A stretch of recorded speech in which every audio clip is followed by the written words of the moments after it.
কাঠিগড়ার বন্যা বিধ্বস্ত এলাকা পরিদর্শন করলেন সাংসদ সুস্মিতা দেব। বন্যা কবলিত বাজার টিলা, হরিনগর, কিন্নরখাল, লেবারপুতা এলাকা ঘুরে দেখেন তিনি। পরে তিনি সার্কেল অফিসে গিয়ে ত্রাণ সামগ্রী নিয়ে বিস্তারিত খোঁজ নেন। তিনি অভিযোগ করেন, বন্যার আগে বহু স্লুইস গেট অকেজো ছিল, সেগুলি ঠিক করা হয়নি। তার সঙ্গে ছিলেন অভিষেক রায়চৌধুরী, সেলিমউদ্দিন, ইউনুস আলী প্রমুখ।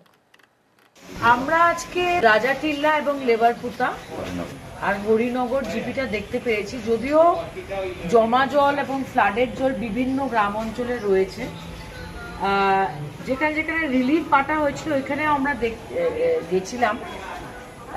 আমি বলবো যে একটাই অভিযোগ উঠে আসছে যে পশুদের যে খাবার ব্যাপারটা, ওটা আমরা এখানে সার্কেল অফিসারকে জানিয়েছি।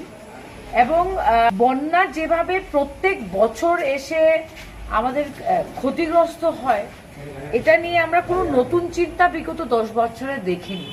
আমি শুধু সমালোচনা করার জন্য সমালোচনা করছি না, কিন্তু আমরা নমামি বরাক দেখলাম। আমরা দেখলাম যে বরাক নদীর খনন হলো যখন সর্বানন্দ সোনোয়াল মিনিস্টার ছিলেন ওয়াটার রিসোর্সের। এই বরাক নদীর খনন কখন শুরু হলো আর কখন শেষ হলো আর কারা বালুর ব্যবসা করলো আমরা জানতে পারলাম না। কিন্তু এটার একটা সলিউশন করতে হলে আমি বলবো যে আমি দেখেছি মন্ত্রী পীযূষ হাজারিকা বলছেন যে আমরা ফ্লাডের পরেই এইগুলা ইম্ব্যাঙ্কমেন্ট করব এবং সুইচ গেট গুলা মেনটেন করব।